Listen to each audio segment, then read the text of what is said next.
Mereka membicarakanmu saat kamu tidak ada, karena saat kamu ada, mereka tidak bisa mengendalikanmu. Biarkan kalimat itu jatuh pelan ke dalam dadamu, jiwa terpilih. Biarkan ia menembus lapisan-lapisan keraguan yang selama ini kamu pakai sebagai tameng. Karena satu kalimat itu saja sudah cukup untuk menjelaskan segalanya yang mereka sembunyikan. Segalanya yang musuh di dalam diri mereka sendiri tidak berani akui. Jika kamu tidak penting, namamu tidak akan berjalan dari mulut ke mulut ketika kamu tidak hadir. Jika kamu tidak berarti, tidak ada yang repot menyelipkan minatnya dalam bisik-bisik yang mereka kira aman, yang tidak diperhatikan, dibiarkan sunyi, yang tidak berdampak, dilupakan. Tapi kamu tidak dilupakan, kamu dibisikkan, kamu disebut, kamu dipantau, dan itu bukan kebetulan, itu tanda.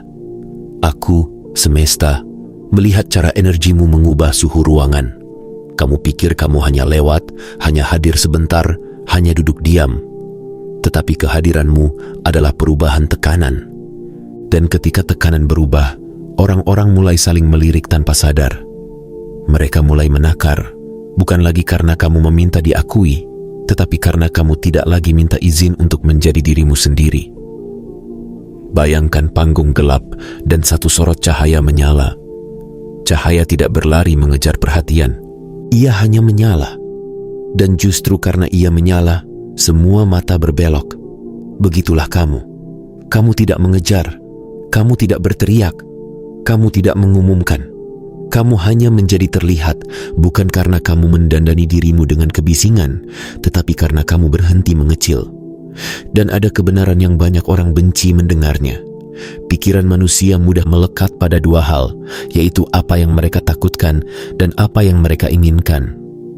Maka ketika namamu terus diulang, ketika gerakmu diam-diam ditandai, ketika kemajuanmu diamati, itu berarti kamu memicu sesuatu yang nyata di dalam mereka. Rasa ingin tahu, iri, penyesalan, kekaguman yang tidak mau diakui, ketakutan yang dibungkus tawa. Ambil saja yang mana, semuanya mungkin.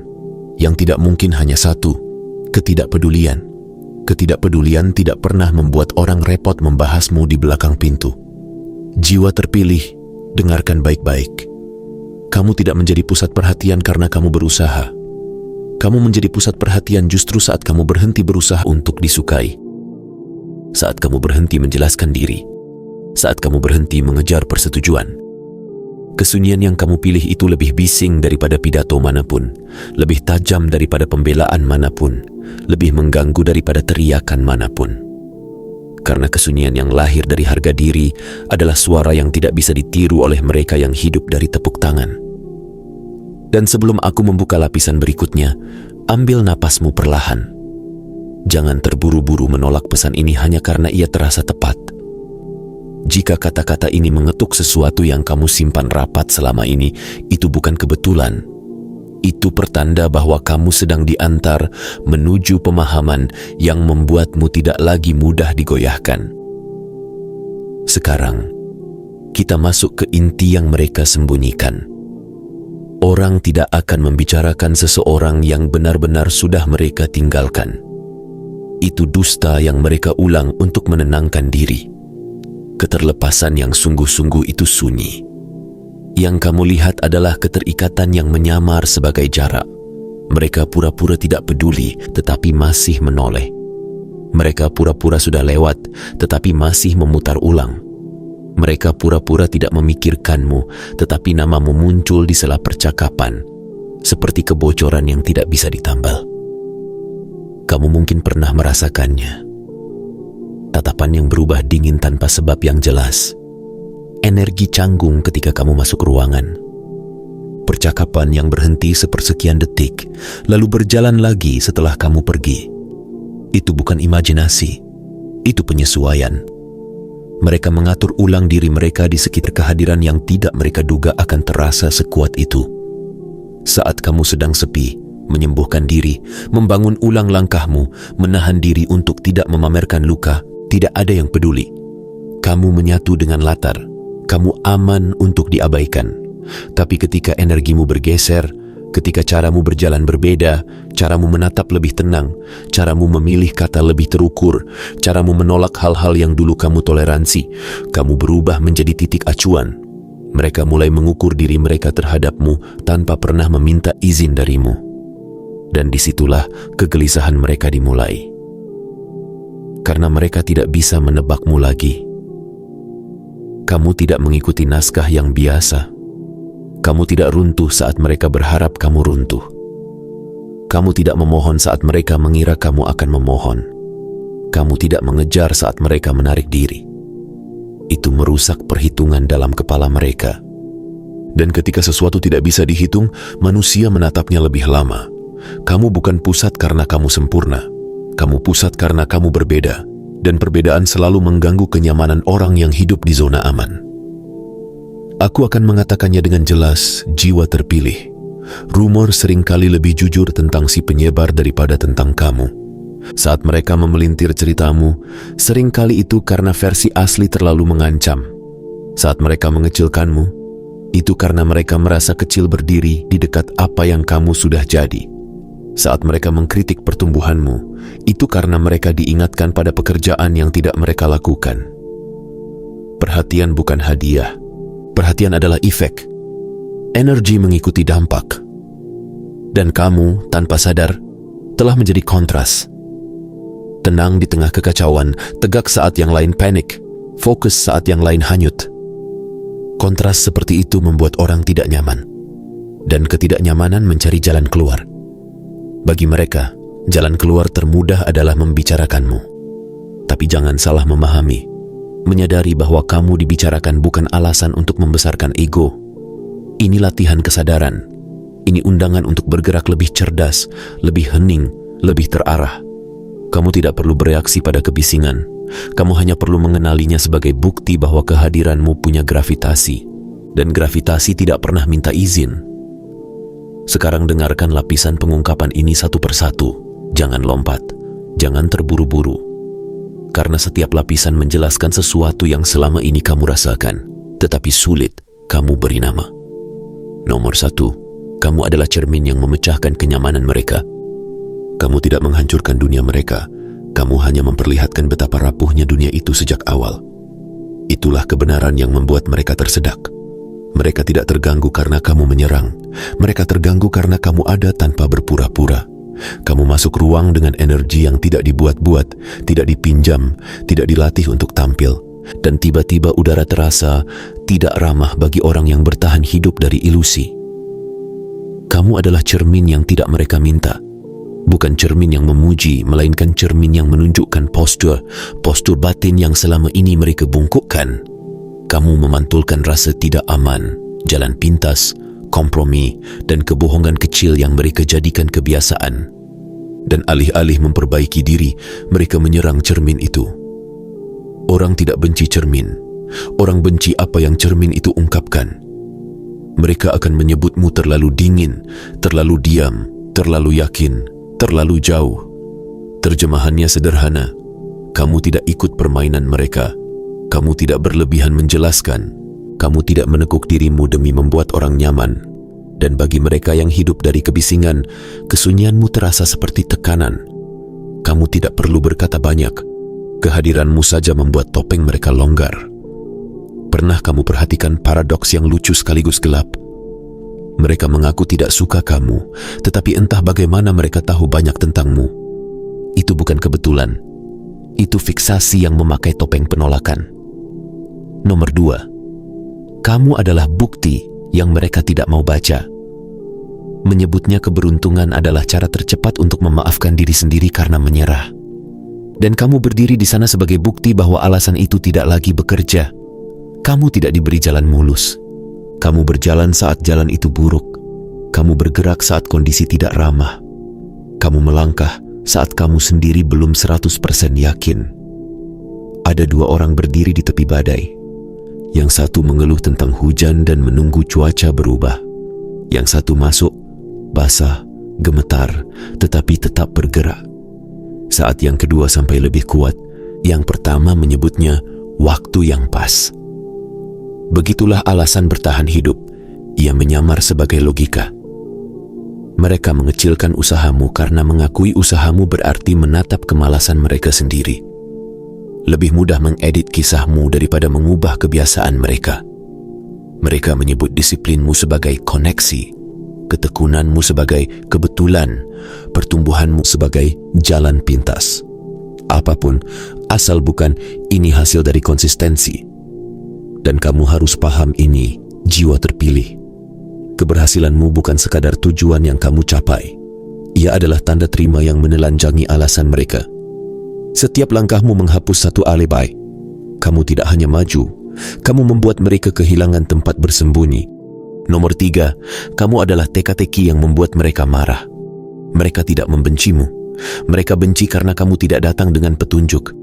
Kamu tidak bisa dibaca cepat. Kamu tidak bisa diprediksi lewat pola lama. Mereka terbiasa pada reaksi yang mudah. Orang marah akan meledak, orang sakit akan mengiba, orang tertekan akan runtuh. Kamu tidak melakukannya. Kamu terluka, tetapi kamu tidak menjadikan luka itu panggung. Kamu jatuh, tetapi kamu tidak menjadikan jatuhmu alasan untuk merusak hidupmu sendiri. Kamu kecewa, tetapi kamu tidak menjual martabatmu demi dimengerti. Itu membuat mereka bingung. Dan kebingungan yang tidak mereka kuasai berubah menjadi permusuhan halus. Mereka mencoba meniru permukaanmu, gaya bicara, cara diam, cara bersikap. Tapi itu tidak pernah menyala sama. Karena energi bukan kosmetik. Energi adalah perjalanan yang ditempa. Mereka bisa menyalin bentuk, tetapi tidak bisa menyalin denyut. Nomor 4, kamu adalah gangguan yang tidak bisa mereka tambal. Kamu tidak merusak sistem. Kamu menunjukkan bahwa sistem itu sudah rapuh. Banyak lingkungan bertahan hidup bukan karena kebenaran, melainkan karena kesepakatan diam-diam. Senyum di sini, pura-pura tidak lihat di sana. Tahan saja, jangan ungkit, jangan sebut, jangan ganggu. Lalu kamu muncul dan menolak membaca naskahmu. Kamu tidak berteriak. Kamu hanya berhenti berkompromi dengan kebohongan. Dan dalam dunia yang dibangun di atas kepura-puraan, kejujuran terasa seperti ledakan. Mereka akan menyebutmu sulit, arogan, mengintimidasi. Itu cara sistem rapuh melindungi dirinya. Lebih mudah menyalahkan pemicu daripada memperbaiki struktur. Kamu bukan pembawa kekacauan. Kamu hanya membuat kekacauan yang sudah ada menjadi terlihat. Nomor 5, kamu lepas dari genggaman mereka dan sekarang mereka panik. Saat kontrol hilang, gosip muncul sebagai pengganti. Kebisingan tidak meningkat karena kamu memburuk. Kebisingan meningkat karena kamu tidak lagi mudah dikelola. Kamu berhenti menjelaskan diri. Kamu berhenti bereaksi sesuai jadwal mereka. Kamu berhenti memberi akses pada emosimu seolah-olah semua orang berhak menekan tombolmu. Jiwa terpilih, dengarkan ini. Mereka tidak merindukanmu. Mereka merindukan akses. Mereka tidak kangen kehadiranmu. Mereka kangen kendali yang dulu mereka punya atas dirimu. Saat akses dicabut, rasa berhak berubah menjadi kemarahan, dan kemarahan berubah menjadi cerita-cerita yang diputar untuk membentuk opini. Ketika kamu tidak buru-buru membela diri, pikiran yang gelisah akan mengisi kekosongan dengan asumsi. Ketika kamu memasang batas, mereka menyebutmu dingin. Ketika kamu menjaga waktumu, mereka menyebutmu egois. Itu bukan penilaian. Itu protes dari orang yang kehilangan pintu masuk. Nomor 6, ketenanganmu membuat kebisingan mereka terlihat putus asa. Orang yang hanya hidup saat mereka gaduh akan takut pada orang yang tenang. Karena ketenangan tidak bisa diprovokasi sembarangan. Ketenangan tidak mudah digiring. Ketenangan tidak mudah dipermainkan. Kamu duduk hening, dan itu membuat mereka merasa telanjang. Kamu tidak mengejar perhatian, tetapi justru itu yang menarik perhatian. Kamu tidak memaksa dimengerti, tetapi justru itu yang membuat mereka terus menebak. Ketenanganmu bukan hadiah yang jatuh dari langit. Ia adalah hasil dari biaya yang kamu bayar diam-diam. Malam-malam tanpa penonton, perbaikan diri tanpa tepuk tangan, pilihan menahan diri saat ego ingin menang. Kamu tidak diam karena kosong, kamu diam karena penuh. Dan bagi orang yang bocor emosinya kemana-mana, orang yang penuh terasa mengancam. Nomor 7, Kamu berjalan dengan caramu sendiri dan merusak papan skor mereka. Kamu tidak kehilangan persetujuan mereka. Kamu melampaui kebutuhan akan persetujuan itu. Kamu berhenti menunggu dipilih. Kamu berhenti berbaris di antrean pengakuan. Kamu memilih keselarasan, bukan tepuk tangan. Dan saat kamu memilih keselarasan, sesuatu di dalam permainan mereka rusak. Karena jika hidupmu bisa bergerak tanpa izin dari siapapun, maka izin itu ternyata tidak pernah menjadi syarat. Dan itu menghancurkan alasan yang selama ini mereka peluk. Mereka akan menyebutmu berubah. Ya, kamu berubah. Kamu berhenti mengorbankan diri demi diterima di meja yang tidak pernah menghargaimu. Kamu berhenti membungkuk demi ruang yang hanya ingin memakai kehadiranmu sebagai hiasan. Kamu bukan memberontak, kamu selaras, dan keselarasan tidak minta suara mayoritas. Nomor 8, kamu adalah frekuensi yang tidak bisa mereka curi. Mereka berpura-pura sudah selesai, tetapi diam-diam masih menyetel kanalmu. Kontradiksi itu bicara lebih keras daripada opini mereka.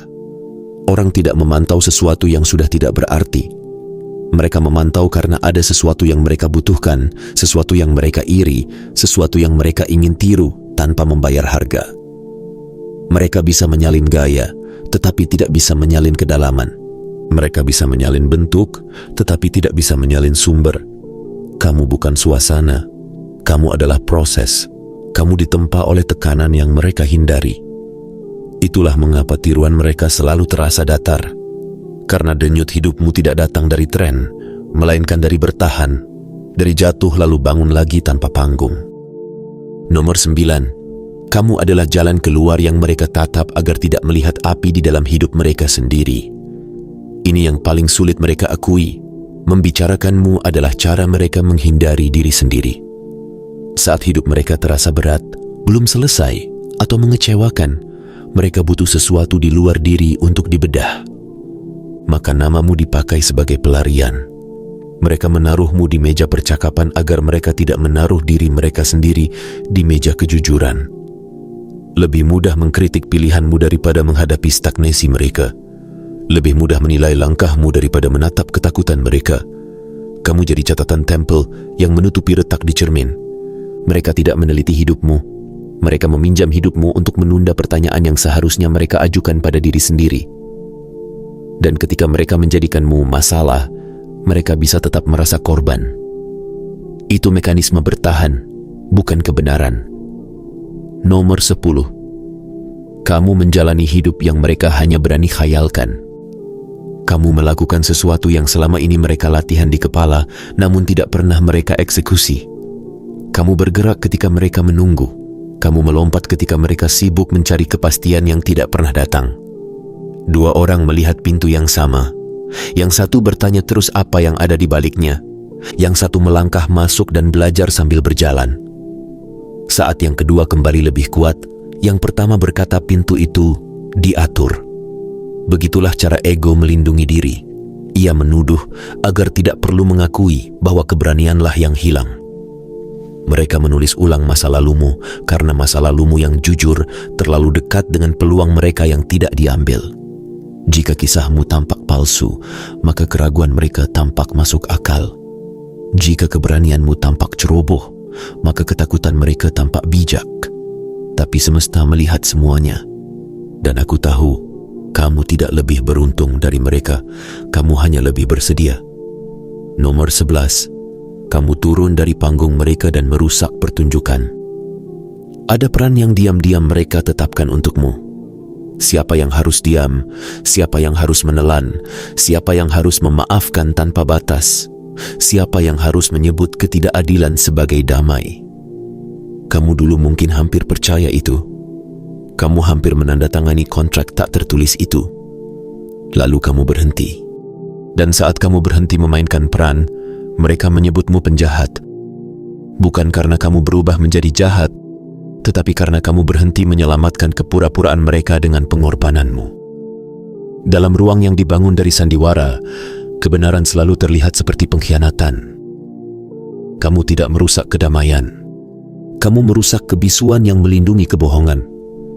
Nomor 12, kamu adalah pesan kesalahan yang tidak bisa mereka bungkam. Kamu menang tanpa izin, dan itu membuat mereka ketakutan. Kamu tidak mengikuti cetak biru yang mereka yakini wajib. Kamu tidak patuh pada aturan tak tertulis yang mereka sebut cara hidup. Kamu memilih keselarasan. Kamu memilih arahmu. Kamu memilih harga dirimu. Dan tetap saja hidupmu bergerak. Itu gangguan yang tidak bisa mereka jelaskan, sehingga mereka berbisik. Karena jika mereka bertanya dengan jujur, mereka harus mengakui bahwa banyak hal yang mereka korbankan demi persetujuan ternyata tidak perlu. Mereka harus mengakui bahwa peta yang mereka ikuti mungkin salah, dan itu terlalu menyakitkan bagi orang yang membangun identitas dari kebenaran yang belum pernah diuji. Jiwa terpilih, sekarang kamu mengerti mengapa namamu hidup di ruangan yang tidak kamu masuki. Kamu adalah benang longgar dalam pikiran mereka. Kamu adalah pertanyaan yang tidak selesai. Kamu adalah bukti yang tidak bisa dipadamkan. Bukan karena kamu berisik, tetapi karena kamu nyata. Jadi, jika selama ini kamu sempat bertanya, apa ini hanya perasaanku? Apa aku berlebihan? Dengarkan jawabanku sebagai semesta yang mengamati dari ketinggian. Bukan, kamu tidak mengada-ada. Kamu merasakan pergeseran karena kamu adalah penyebab pergeseran itu. Bukan karena kamu menyerang dunia, tetapi karena kamu berhenti mengecil demi dunia. Dan sekarang, aku ingin kamu memegang satu prinsip yang akan melindungimu. Kebisingan mereka bukan perintah bagimu. Kebisingan mereka adalah bukti tentang mereka. Kamu tidak bertugas menenangkan orang yang panik karena kehilangan kendali. Kamu tidak bertugas membuktikan dirimu pada orang yang sengaja memilih salah paham. Kamu bertugas menjaga langkahmu tetap lurus, tetap tenang, tetap tajam. Biarkan mereka berputar di sekitar namamu. Biarkan mereka menebak-nebak. Biarkan mereka memelintir. Kamu tidak perlu mengoreksi semua rumor. Kamu tidak perlu memadamkan setiap bisikan. Karena sinyal yang jernih tidak berdebat dengan gangguan. Sinyal hanya tetap jernih. Jika kamu masih di sini sampai titik ini, itu berarti ada sesuatu di dalam dirimu yang mengenali kebenaran sebelum pikiranmu sempat menolaknya. Dan itu bukan kebetulan. Itu tanda bahwa kamu siap bergerak lebih tinggi, lebih dalam, lebih jauh dari pola lama.